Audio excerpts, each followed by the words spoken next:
Shalom, selamat pagi, salam sehat, salam sejahtera di dalam kasih Tuhan kita Yesus Kristus.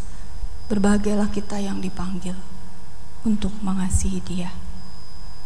Karena kasih yang sempurna itulah yang sudah dianugerahkan kepada kita, sehingga hari ini kita bisa bersama-sama beribadah di dalam kasih dan kemurahan-Nya.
Terima kasih Bapak, saat ini kami kembali datang kepadamu Tuhan, membuka hati kami, membuka jiwa kami Tuhan, merendahkan diri kepadamu.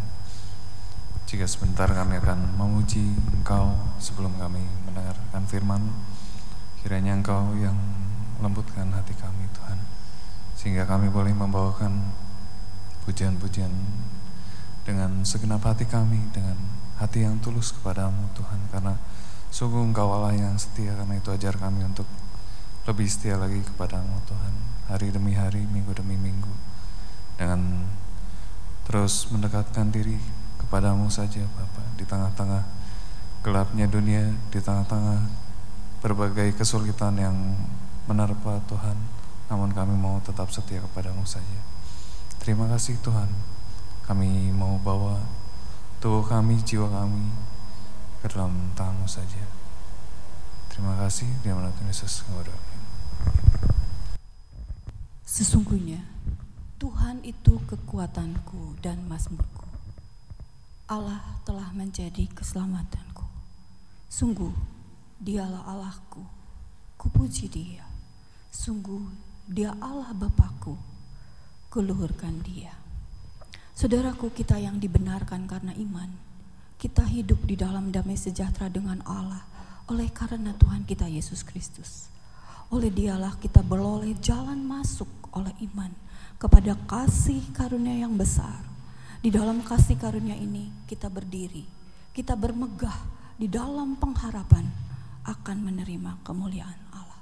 Bahkan kita bermegah di dalam kesengsaraan, bermegah di masa pandemi, karena kita tahu kesengsaraan, penderitaan, kesusahan menimbulkan ketekunan, ketekunan menimbulkan tahan uji menimbulkan pengharapan.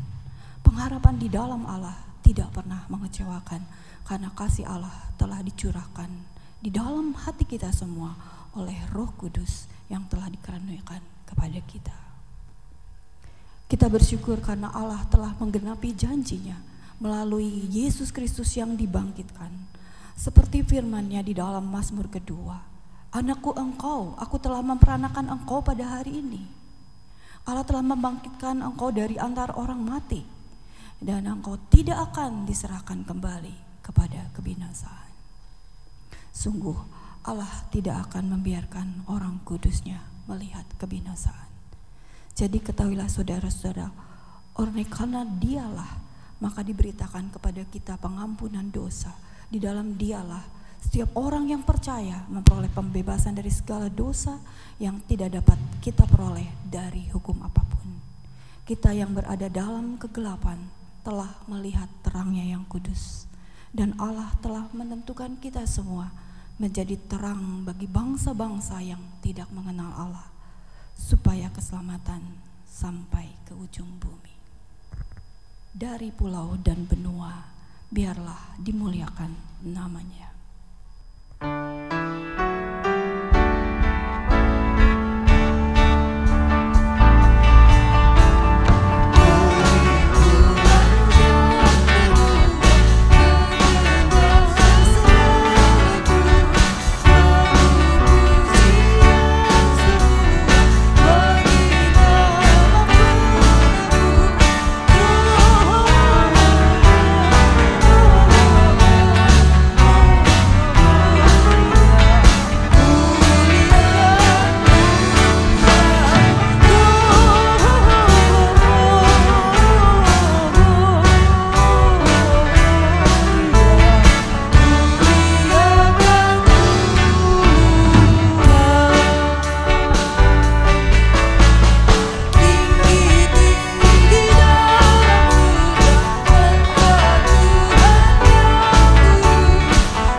dunia pun merasakan kasih yang ku rasakan darimu Yesus. Tuhan, ku rindu sungguh Tuhan. Biarlah kerinduan yang Kau taruh di hati kami adalah ucapan syukur bahwa Engkau sudah terlebih dahulu mengasihi kami. Kami sudah diselamatkan oleh iman. Kami sudah ditebus dengan darah yang amat mahal. Hari kelahiranmu mengingatkan kami bahwa sungguh besar-besarlah sungguh kasih-Mu buat kami. Engkau yang sudah mengasihi kami ketika kami masih di dalam dosa dan kejahatan dan pelanggaran. Engkau yang mengambil kami dari gelap. Engkau yang memegang kami dalam genggaman tangan-Mu yang kokoh dan kuat. Dengan apa kami bisa membalas kasih-Mu? Dengan apa kami Tuhan membayar hutang-hutang kami kepadamu? Biarlah kerinduan ini boleh menjadi kerinduan kami semua. Semua orang di bumi ini boleh merasakan bahwa Engkau adalah kasih yang sejati. Engkau adalah jawaban untuk segala masalah di dalam hidup ini. Dan Engkau adalah Allah di atas segala Allah. Sesungguhnya kasih itu sudah dicurahkan di antara kami ketika Engkau tinggal bersama-sama kami dan menjadi firman yang diwartakan, firman yang ditaburkan, yang sebentar akan kami dengar. Dan firman Allah akan menjadi aliran-aliran air hidup yang menambahkan limpahan kasih-Mu dalam hidup kami. Sebab kami sangat rindu bahwa di masa yang sukar ini dunia semakin mengerti bahwa Engkau sedang menunjukkan kasih-Mu, Bapa. Kasih yang sesungguhnya, yang tidak bisa kami peroleh dari manapun. Terima kasih Bapa, terima kasih. Kami mau menyambut kasih-Mu di dalam kebenaran yang akan kami dengar. Kami akan membuka hati kami untuk aliran-aliran kasih-Mu. Dan biarlah firman Allah yang keluar dari mulut hamba-Mu boleh Engkau lawat menjadi benih-benih yang ditumbuhkan di dalam hati kami. Kami menyambut firman-Mu di dalam nama Tuhan Yesus Kristus. Shalom Bapak Ibu Saudara sekalian, selamat pagi, selamat kita berjumpa kembali dalam kasih kemurahan Tuhan Yesus. Bulan ini bulan Natal. Walaupun kita masih tetap dalam suasana online, tidak bertatap muka, tetapi saya percaya tidak mengurangi sukacita bulan Natal ini bagi kita sekalian. Saya ucapkan juga selamat Natal, kiranya berkat Natal, yaitu kasih Yesus makin mengalir dalam kehidupan kita sekalian. Saudaraku yang dikasih oleh Tuhan, 2 bulan yang lalu saya sudah mengawali khotbah saya tentang nama-nama Allah di Alkitab. Ada banyak nama. Ada puluhan nama, ada ahli Alkitab berkata ada ratusan nama, bahkan ada yang berkata ada 1000 nama, ya, oke, nggak masalah gitu ya. Tapi saudara, saya sudah mengawali 2 bulan lalu dengan Yehovah Yireh, yaitu Allah yang mengadakan, bahkan sanggup mengadakan dari tidak ada menjadi ada. Sudah dikasih contoh bagaimana Abraham, Allah perintahkan untuk mempersembahkan Ishak anaknya yang tunggal, dan dia mengerjakan sungguh-sungguh ingin membunuh Ishak untuk dipersembahkan sebagaimana perintah Tuhan. Tapi kemudian Allah mencegah dan berkata, sudah ketahui sekarang kau sungguh-sungguh dalam mengasihi aku. Bahkan di situ Allah bersumpah untuk memberkati Abraham. Dengan luar biasa, Tuhan sudah menyediakan pengganti Ishak adalah domba yang tersangkut di belukar. Dan domba itu bicara tentang anak domba Allah, yaitu Tuhan kita Yesus Kristus. Allah sudah menyediakan jalan keselamatan itu. Korban Yesus Kristus di kayu salib, itu jalannya. Makanya Kisah 4 ayat 12 katakan, di kolong langit ini tidak ada nama lain yang diberikan kepada manusia, di mana manusia di dalamnya beroleh selamat selain di dalam nama Dia. Yohanes 14 ayat 6 katakan, Yesus berkata, aku inilah jalan, kebenaran dan hidup. Tidak seorang pun sampai kepada Bapa kalau tidak melalui aku. Kita sedang memperingati bulan ini kelahiran Yesus. Tetapi kita jangan sampai terjebak kepada euforia hanya Yesus yang bayi saja, Yesus bayi saja, itu terus dari tahun ke tahun. Tidak. Yesus lahir bukan itu tujuannya. Tujuannya supaya dia menjadi anak domba Allah yang mati di kayu salib menghapus dosa dunia. Dosa dunia dihapuskan, itu tujuannya. Kemudian bangkit pada hari ketiga, 40 hari menampakkan diri berulang-ulang kepada muridnya, naik ke surga, duduk di sebelah kanan Allah Bapa, dan Roh Kudus disukakan sampai hari ini. Jadi kelahiran Yesus adalah jalan. Jadi kita jangan terjebak hanya kepada hal kelahiran Yesus saja ketika kita memperingati bulan Natal seperti ini. Pada hari ini khotbah saya adalah nama Allah yang kedua di Perjanjian Lama, yaitu Yehovah Rafa. Yehovah Rafa itu Tuhan tabibmu atau Tuhan yang menyembuhkan. Ayatnya Keluaran 15 ayat 26. Kita akan baca sama-sama saja, saudara yang di rumah juga, mari kita baca sama-sama. 1, 2, 3. Firman-Nya, jika kamu sungguh-sungguh mendengarkan suara Tuhan Allahmu dan melakukan apa yang benar di matanya dan memasang telingamu kepada perintah-perintahnya dan tetap mengikuti segala ketetapannya, maka aku tidak akan menimpakan kepadamu penyakit manapun yang telah kutimpakan kepada orang Mesir, sebab aku Tuhanlah yang menyembuhkan engkau. Akulah Tuhanlah yang menyembuhkan itu dipakai kata dalam bahasa Ibrani Yehovah Rafa, yang artinya Rafa itu bisa berarti menyembuhkan, bisa berarti dokter. Zaman Perjanjian Lama mungkin belum pakai kata dokter, tabib. Dia Allah yang menyembuhkan, Yehovah Rafa. Dia Allah tabibku, dia Allah dokterku, dia memberikan juga Allah yang menjadi solusiku, Allah yang memulihkanku. Bahkan juga arti Rafa ini bisa berkata reparasi. Kalau saudara ada mobil rusak, ya bawa ke Bandung, direparasi apa kerusakannya dan lain sebagainya. Tetapi yang paling banyak memang kata Rafa ini dipakai dengan kata menyembuhkan. Ya, mari kita lihat contoh kesembuhan di Perjanjian Lama. Saya mengambil 2 saja di Perjanjian Lama karena itu yang saya ingat, 2 peristiwa ini. Yang pertama adalah di dalam 2 Raja-Raja pasal 5 ayat 9 sampai 14. Kemudian datanglah Naaman dengan kudanya dan keretanya, lalu berhenti di depan pintu rumah Elisa. Elisa menyuruh seorang suruhannya kepadanya, mengatakan, pergilah mandi 7 kali dalam sungai Yordan, maka tubuhmu akan pulih kembali sehingga engkau menjadi tahir. Tetapi pergilah Naaman dengan gusar sambil berkata, aku sangka bahwa setidaknya ia datang keluar dan berdiri memanggil nama Tuhan Allahnya, lalu menggerak-gerakkan tangannya di atas tempat penyakit itu, dan dengan demikian menyembuh penyakit kustaku. Bukankah Abana dan Parpar, sungai-sungai Damsik, lebih baik dari segala sungai di Israel? Bukankah aku dapat mandi di sana dan menjadi tahir? Kemudian berpalinglah ia dan pergi dengan panas hati. Tetapi pegawai-pegawainya datang mendekat serta berkata kepadanya, Bapak, seandainya Nabi itu menyuruh perkara yang suka kepadamu, bukankah Bapak akan melakukannya? Apalagi sekarang ia hanya berkata kepadamu, mandilah dan engkau akan menjadi tahir.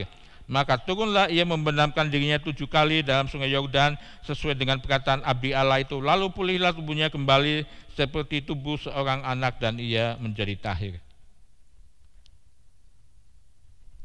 Asumsi dari Panglima Naaman, dari Raja Aram itu mungkin disembuhkan, tangannya digerakkan kemari gitu kan, seperti kebiasaan orang pada zaman itu, mungkin kesembuhan lewat dukun-dukun dan sebagainya. Seperti itu kan, memang ada ritual-ritual tertentu. Kalau saudara pernah melihat dukun yang menyembuhkan orang sakit, ada ritual-ritual tertentu yang sebenarnya di belakangnya adalah kuasa kegelapan, bukan kuasa Tuhan. Dia berpikir seperti itu, tapi Tuhan tidak seperti itu.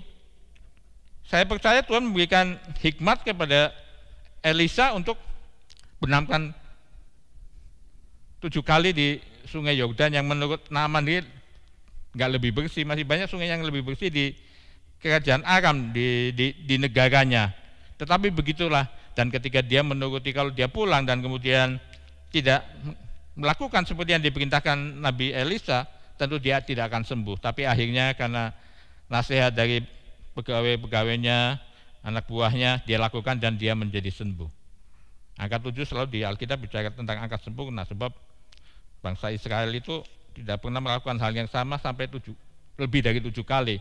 Makanya waktu Petrus datang kepada Yesus kan bertanya, Tuhan, berapa kali aku harus mengampuni orang saudara yang bersalah? 7 kali Tuhan. Dia bilang gitu. Tapi Yesus kan bilang bukan 7 kali. 7 kali 7 lagi dan sebagainya. Oke, sekarang contoh yang kedua. Dalam 2 Raja-Raja pasal 20 ayat 1 dan 7 saja, walaupun ini secara keseluruhan, tapi saya hanya supaya tidak panjang-panjang. Pada hari-hari itu Hizkia jatuh sakit dan hampir mati. Ayat 7-nya langsung. Kemudian berkatalah Yesaya, ambillah sebuah kue ara, lalu orang mengambilnya dan ditaruh pada bara itu, maka sembuhlah dia. Nabi saya dengan hikmat Tuhan, saya percaya, saudara, dia naruh di penyakit bara itu bisul yang ganas. Sebagian orang yang kena bisul, mungkin separuhnya atau seberapa, itu kalau tidak dirawat, disembuhkan, bisa menjadi kanker yang mematikan, walaupun tidak semua bisul seperti itu. Tapi ini kan terjadi penanahan. Dan menarik sekali mengambil kue ara, berasal dari buah ara yang dikeringkan. Buah ara adalah buah yang kebanyakan tumbuh di Israel dan negara-negara Arab di sekitarnya. Buah ara sering disebut buah yang ajaib. Orang lain mengatakan buah dari surga, orang lain mengatakan buah dari nirwana. Dan itu mungkin ada alasan-alasan yang masuk akal, sebab buah ara ini mengandung banyak gizi yang vitamin yang luar biasa, dan dia bisa dipakai untuk menyembuhkan 15 macam penyakit. Saya akan bacakan nih tentang buah ara ya. Disebut juga buah tin. Kandungannya kalori 30, protein 0 gram, lemak 0 gram, karbohidrat 8 gram, serat 1 gram, tembaga 3%, dari angka kecukupan gizi, magnesium 2%, potasium 2%, riboflavin 2%, tiaminer 2%, vitamin B6 3%, vitamin K 2%.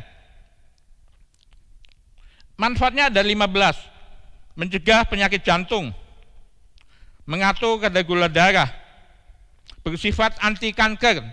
Bara tadi kan anti kanker, karena bara itu masuk kanker juga kalau ganas. Efektif atasi sembelit yang keempat.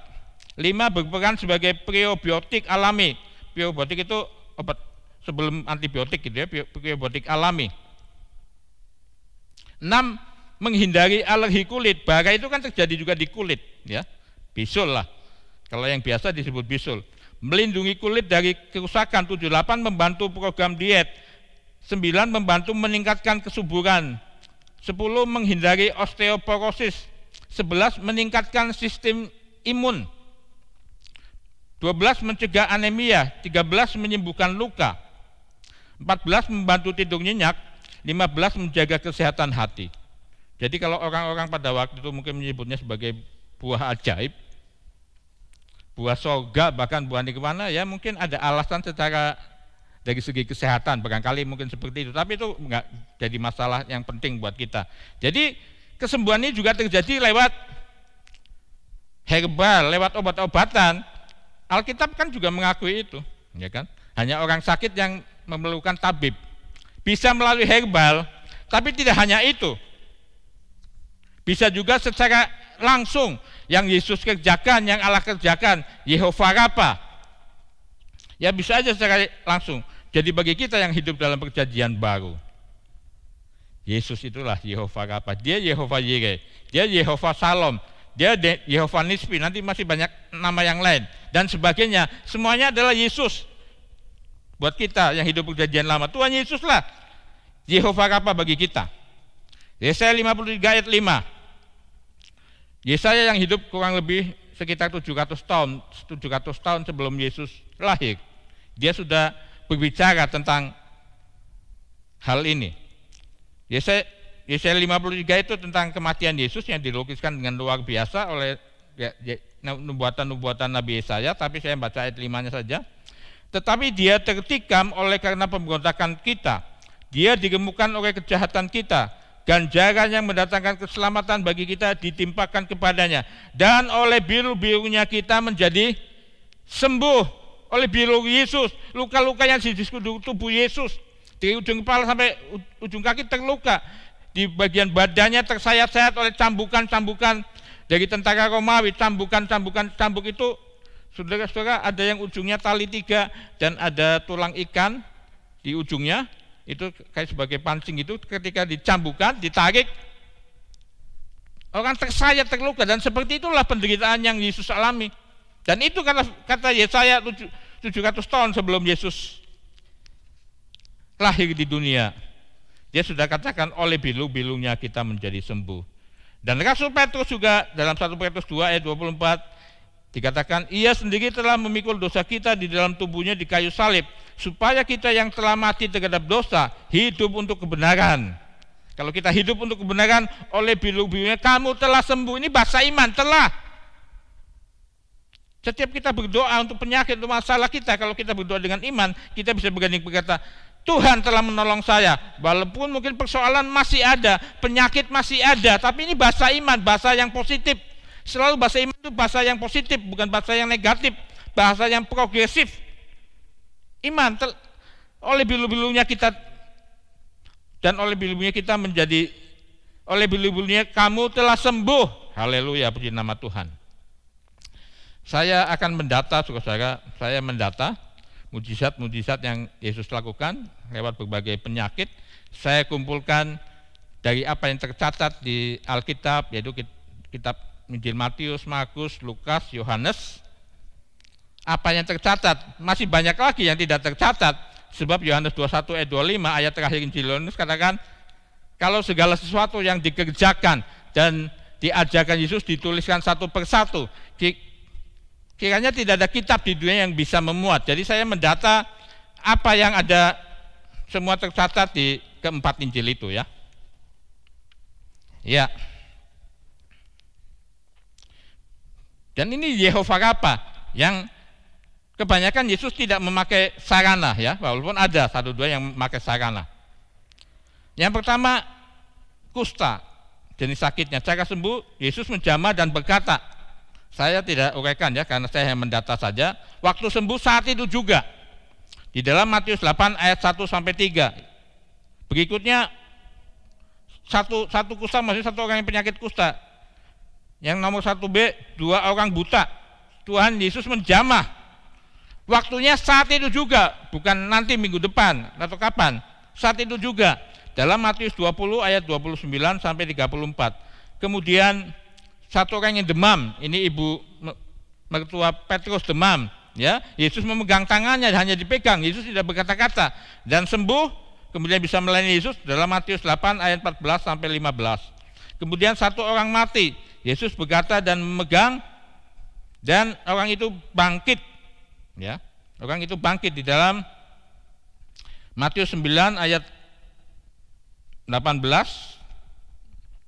dan ayat 23 sampai 26. Ini kemudian satu orang yang bungkuk karena kerasukan setan, Yesus berkata menjamah mengusir setan itu dan dia sembuh saat itu juga.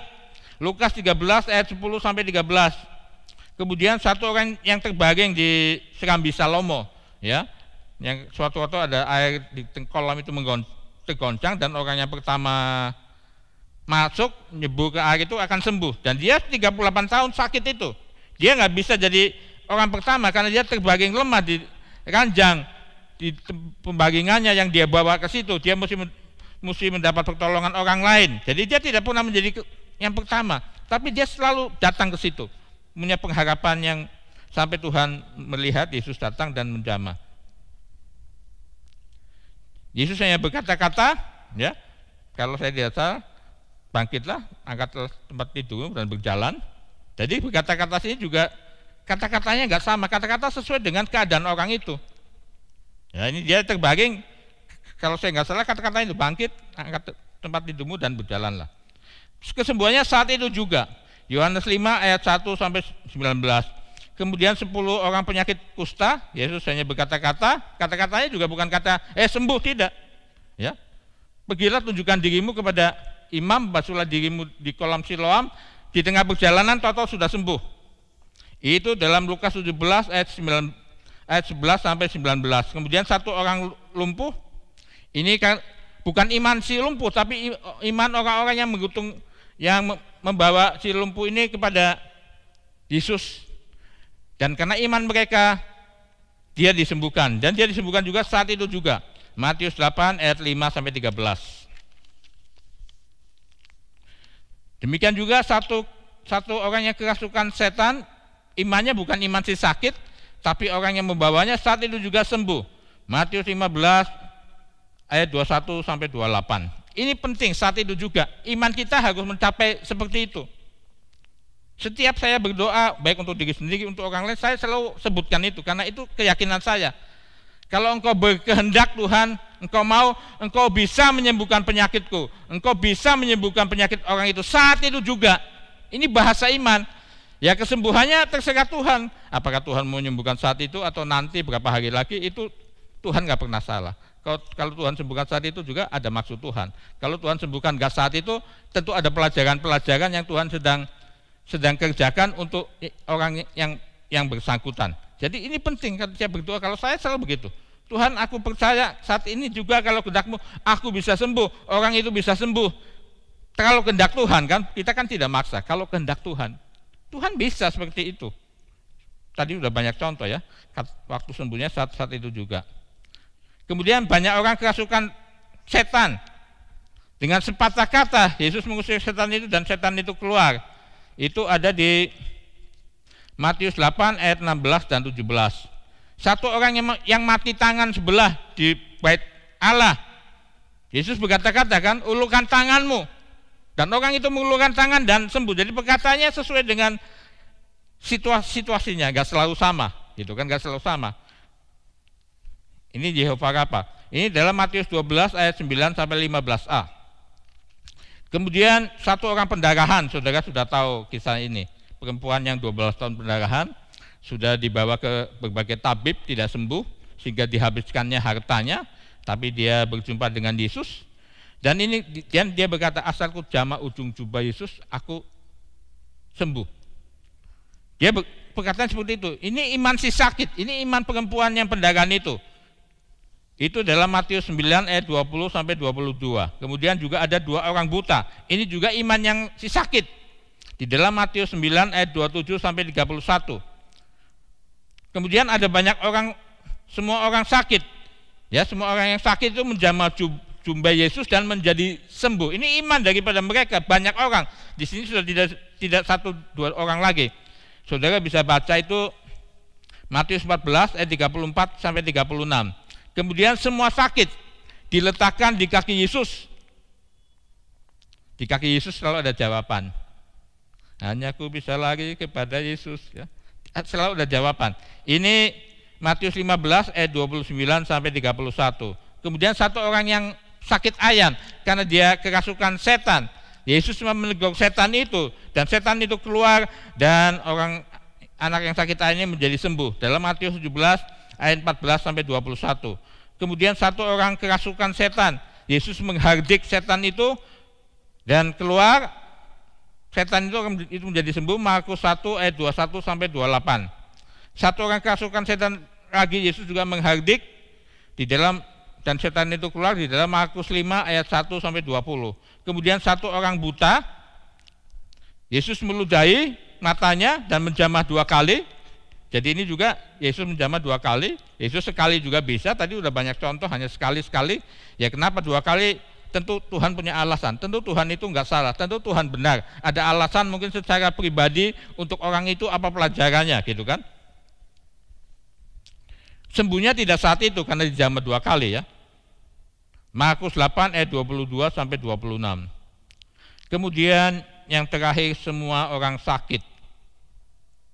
Matius 4 ayat 23 sampai 25. Ini saya akan baca. Semua orang sakit. Saya akan baca ayatnya. Yesus pun berkeliling di seluruh Galilea, ia mengajar dalam rumah-rumah ibadat dan memberitakan Injil Kerajaan Allah. Perhatikan ini, serta melenyapkan segala penyakit dan kelemahan di antara bangsa itu. Sudah sebuah bangsa. Makanya di Mazmur katakan berbahagialah bangsa yang Allahnya ialah Tuhan. Bisa terjadi seperti ini. Berbahagia bangsa yang Allahnya Tuhan. Jadi ini sudah Yesus dalam forum yang jauh lebih besar lagi. kelemahan di antara bangsa itu.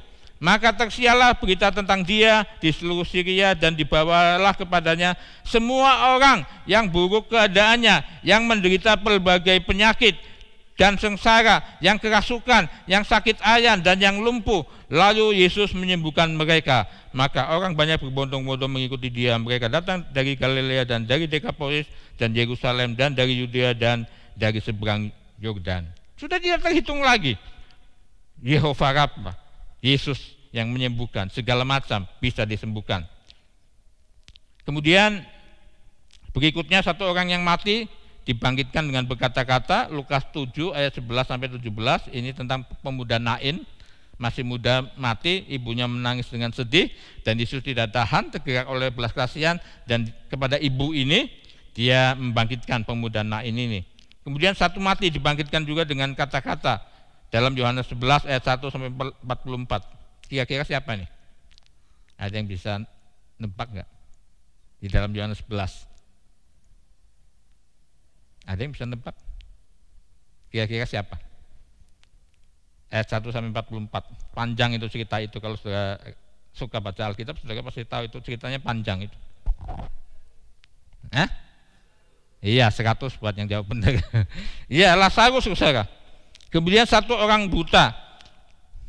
Yesus mengoleskan tanah yang dicampur ludah Yesus dan kemudian berkata-kata, dioleskan di matanya dan si buta ini menjadi sembuh. Yohanes 9 ayat 1 sampai dengan 7. Jadi dia Yehova Rafa, luar biasa. Yesus lah, segalanya mungkin, yang mati juga mungkin, apalagi.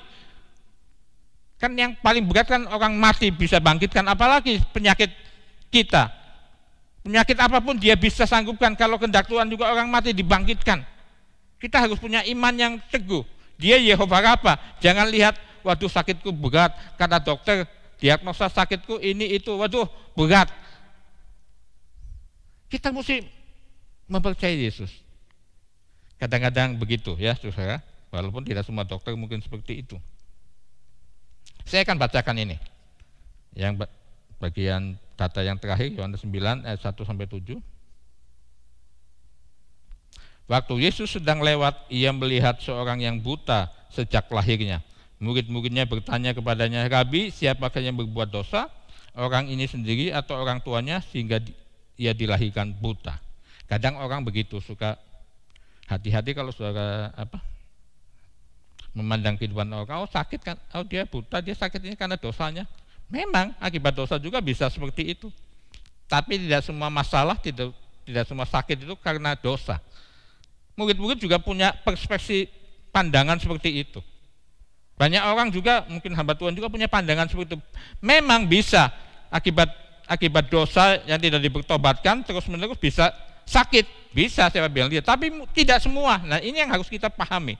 Mari kata murid-murid kan berkata begitu, siapa yang berdosa? Orang tuanya atau dia sendiri? Perhatikan ayat 3. Jawab Yesus, bukan dia dan bukan juga orang tuanya, tetapi karena pekerjaan-pekerjaan Allah harus dinyatakan di dalam dia. Kita harus mengerjakan pekerjaan dia yang mengutus aku. Selama masih siang akan datang malam, di mana tidak ada seorang pun yang dapat bekerja. Selama aku di dalam dunia, akulah terang dunia. Setelah ia mengatakan semuanya itu, ia meludah ke tanah dan mengaduk ludahnya itu dengan tanah, lalu mengoleskannya pada mata orang buta itu dan berkata kepadanya, pergilah, basuhlah dirimu dalam kolam Siloam. Siloam artinya yang diutus. Maka pergilah orang itu, ia membasuh dirinya, lalu kembali dengan matanya sudah melek. Jadi kita memang harus berdoa ke Tuhan. Tuhan, saya sakit ini karena apa? Tuhan, saya menghadapi masalah ini karena apa Tuhan? Tolong kasih tahu. Apakah karena dosa saya? Kalau dosa saya, kasih tahu Tuhan. Dan tolong saya biar saya bisa mempertobatkan. Tidak selalu, tapi mungkin Tuhan izinkan untuk menguji kita, untuk dia menyatakan kemuliaannya. Kalau kita tidak pernah mengalami masalah di dalam kehidupan di dunia ini, semuanya oke, secara jasmani, secara rohani, secara kesehatan, secara pertemanan, secara usaha, secara pergaulan, secara pelayanan oke. Mungkin kita nggak bisa melihat kemuliaan Tuhan. Semuanya oke. Kadang-kadang Tuhan izinkan kita ada dalam situasi yang sulit, bahkan sangat sulit dari berbagai segi, sehingga kita tidak bisa menolong diri kita sendiri. Kita butuh pertolongan Tuhan, dan itulah yang Tuhan cari. Ini buta sejak lahirnya, tapi kemuliaan Tuhan dinyatakan, supaya kemuliaan Tuhan dinyatakan. Dan itulah yang harus selalu kita rindukan. Sebagai anak-anak Tuhan, kita harus selalu merindukan biar kemuliaan Tuhan dinyatakan lewat setiap persoalan hidup saya, lewat setiap sakit penyakit atau apapun yang sedang saya alami. Yang terjadi karena memang Tuhan izinkan mau menyatakan kemuliaan. Ibrani 13 ayat 8, Yesus Kristus tetap sama, baik kemarin maupun hari ini dan sampai selama-lamanya. Perjanjian lama masih dalam nama Yehova Allah, Yehova Rafa dalam soal kesembuhan. Perjanjian baru jelas Yesus, sudah banyak contoh saudara. Sama, Yesus Kristus tetap sama, baik kemarin maupun hari ini dan sampai selama-lamanya. Kalau Yesusnya sama, kasihnya juga sama, perhatiannya juga sama, maka kuasa mujizatnya juga sama. Haleluya.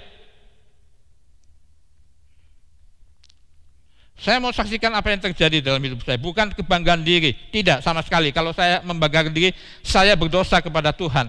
Tetapi saya harus menyatakan itu. Dia Yehova Rafa terjadi dalam sepanjang hidup saya, sampai umur 65 tahun, sampai hari ini. Kemarin saya sakit selama 4 bulan, sampai hari ini. Dia sudah menyatakan Yehova Rafa. Pertama kali saya melihat mujizat, saya masih SMP kelas 2.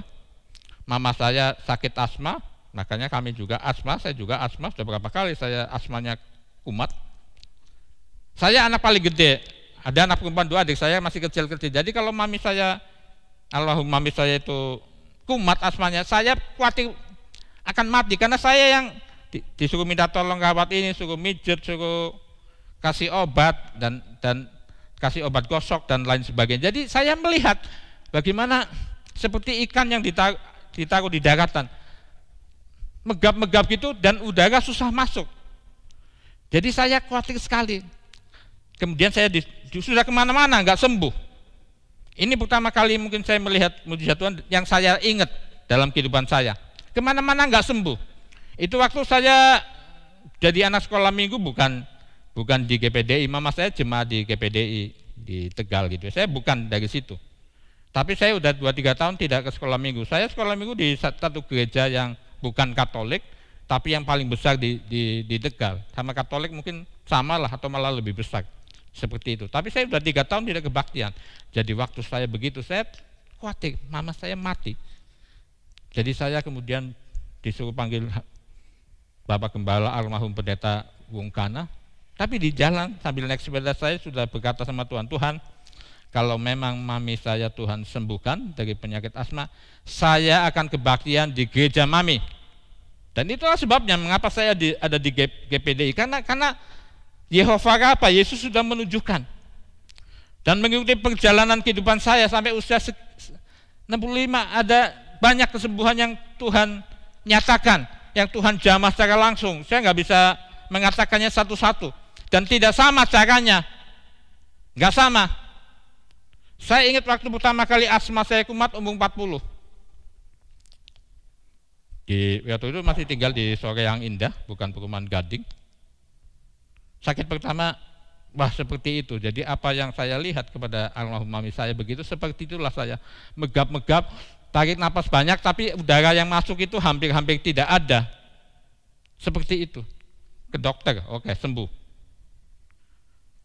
Berapa saat kemudian yang kedua, itu terjadi hari Minggu.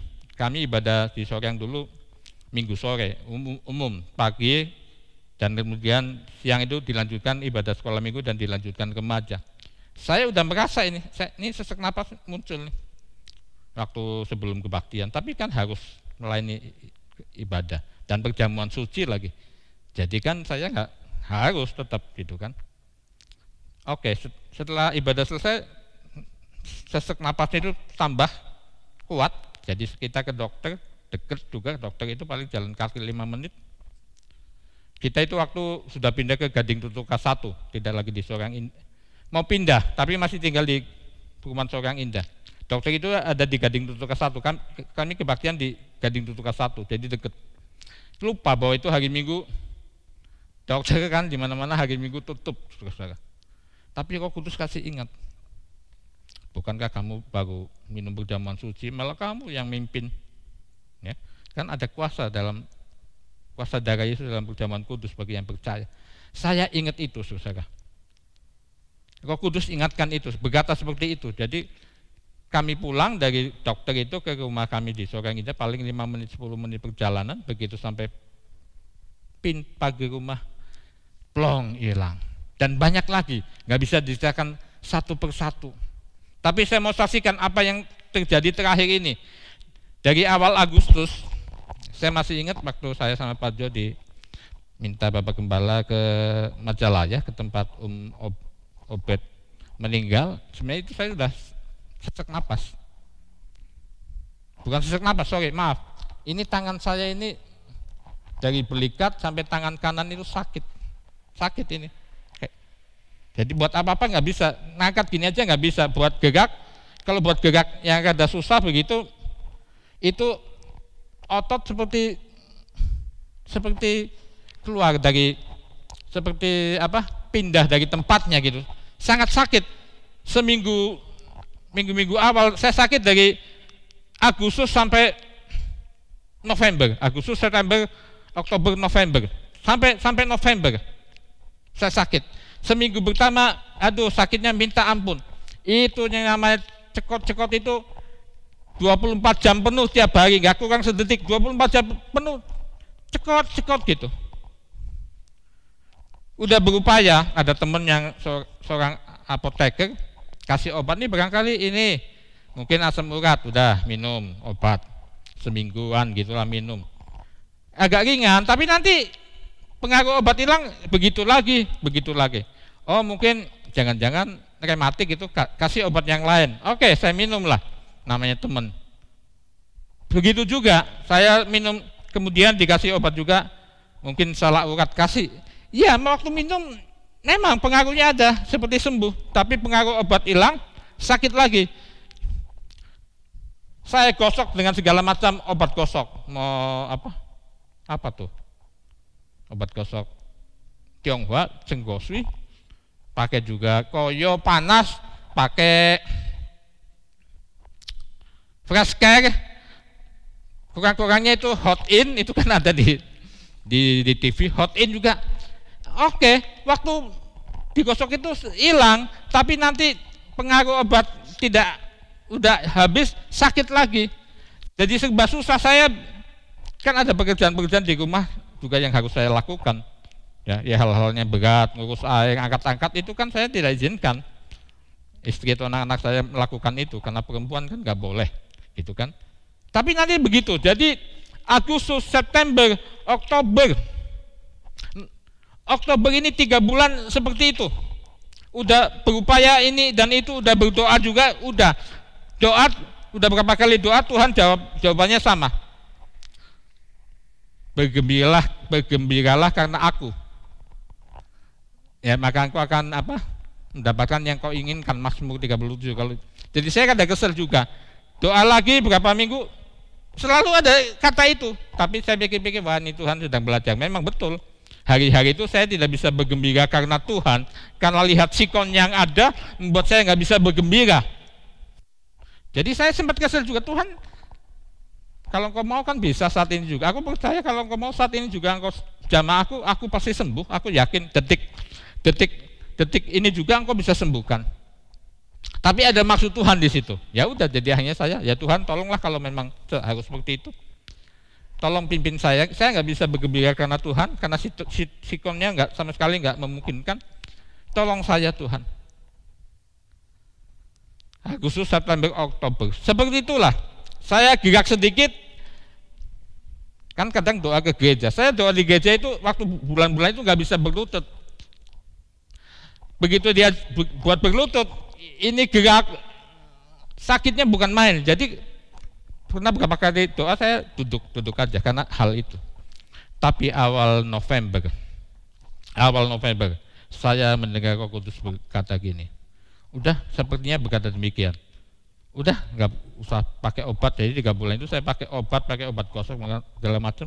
udah nggak usah pakai obat gosok aja. Saya seperti mendengar suara seperti itu. Jadi awal November itu saya lepas obat-obat yang hanya menyembuhkan sesaat itu. Saya sudah coba bermacam obat. Jadi kalau sakit saya gosok, kadang pakai fresh care, pakai hot in, tempel koyo panas, atau pakai obat cenggosi, itu obat Tionghoa. Saya hanya pakai itu. Saya mau mempercayai perkataan Tuhan. Udah nggak usah. Jadi saya tinggalkan obat itu. Tidak lagi.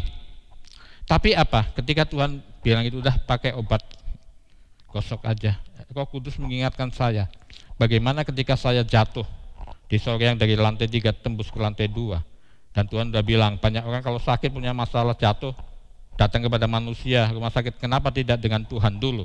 Dan itu saya pegang, dan Tuhan buktikan waktu itu memang sembuh. Setiap yang datang doa, langsung ada perubahan.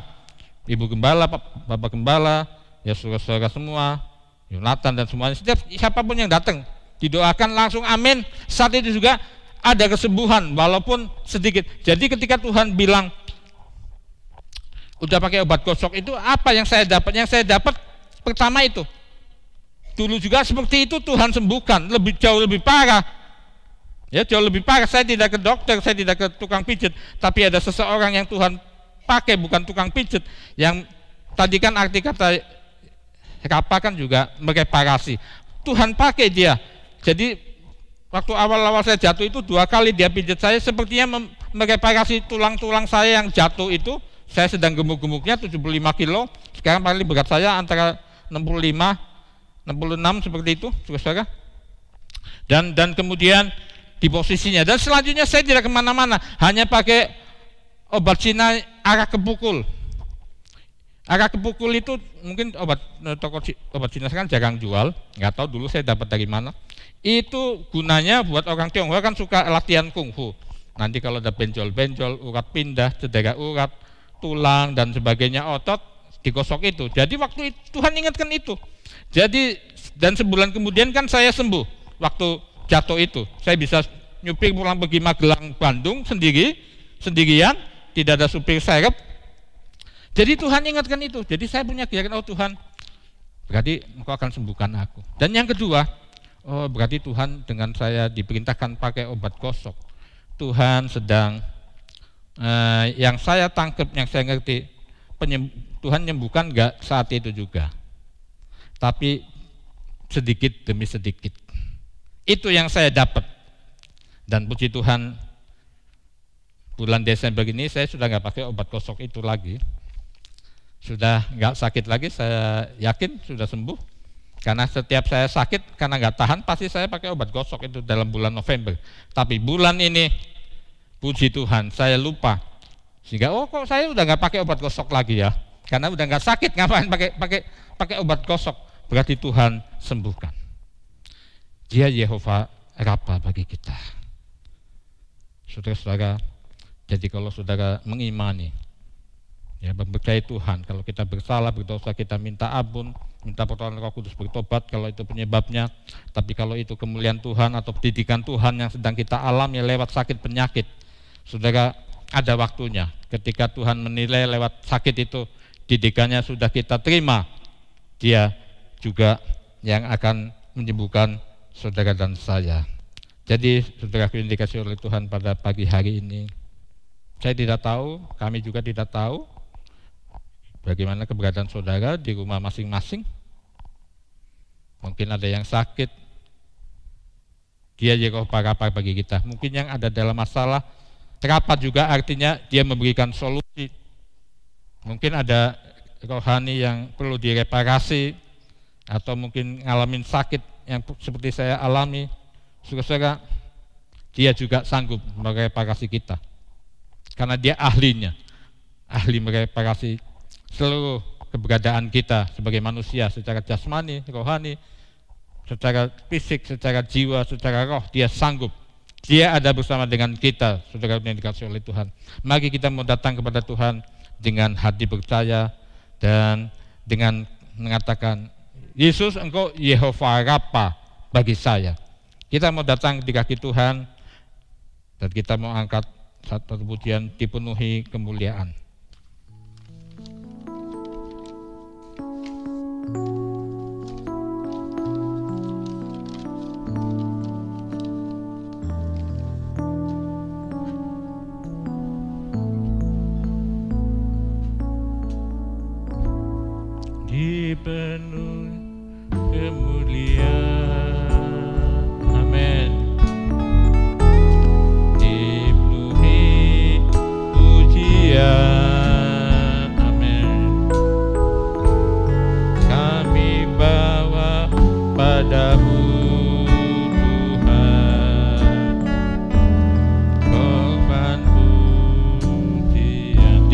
dipenuhi kemuliaan. Haleluya. Dipenuhi kemuliaan, dipenuhi pujian, kami bawa padamu Tuhan, korban pujian. Kau saja yang kudus, Kau saja yang kudus, Kau saja yang layak, Kau layak dimaburi. Yesus Kau Tuhan, Kau saja yang kudus. Haleluya. Kau saja yang kudus, Kau saja yang layak, Kau layak terima glory. Yesus Kau. Hari ini, saat ini kita mau datang kepada Tuhan. Jangan mikirkan persoalan kita, terlalu mikir sehingga menjadi kita tidak bisa bersyukur, tidak bisa memuji Tuhan. Kita menjadi lemah, kita menjadi ngomel, kita menjadi menggerutu, saudara-saudara dan sebagainya. Mari biar kita saat ini menyembah Tuhan, dipenuhi kemuliaan, dipenuhi pujian. Kami bawa padamu Tuhan korban pujian. Mari sekalipun saudara yang mungkin sedang ada masalah, baik jemaat di tempat ini, baik saudara yang akan mendengar dan melihat ibadah kami di Cikarang, saudara bukan jemaat di sini, karena itu ada di media online, semua orang bisa mengikutinya, mendengarkannya. Mari bawa korban pujian, apapun masalah saudara. Mari, Yesus tahu, Dia Yehova Rafa. Kalau saudara sakit, Dia tahu saudara masalah kita. Tapi mari kita mau, dalam kita menyembah Tuhan saat ini, kita mau bawa korban pujian. Korban pujian, Kau saja yang kudus, Kau yang layak menerima glory. Mari bawa pujian kita, jangan pedulikan masalah kita. Dia akan membuat segala sesuatu indah pada waktunya. Mari bawa korban pujian, bergembira karena Tuhan, maka engkau akan mendapatkan apa yang kau inginkan. Hal keinginan yang wajar sebagai manusia, orang sakit butuh sembuh dan sebagainya. Mari saudara, nyanyi ini dan benar-benar dari hati kita melimpah pujian, ucapan syukur kepada Dia. Dipenuhi kemuliaan. Amin. Amin. Dipenuhi pujian. Amin. Kami bawa padamu Tuhan, korban dipenuhi kemuliaan. Haleluya. Dipenuhi kemuliaan, dipenuhi pujian. Kami bawa padamu Tuhan, korban pujian. Katakan dengan segala hati, Kau saja yang kudus, Kau saja. Angkat tanganmu,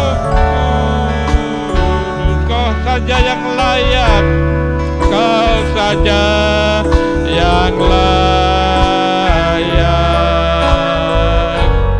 Kau layak terima glory. Yesus Kau Tuhan. Katakan, Kau saja yang kudus. Haleluya. Kau saja yang kudus, Kau saja yang layak.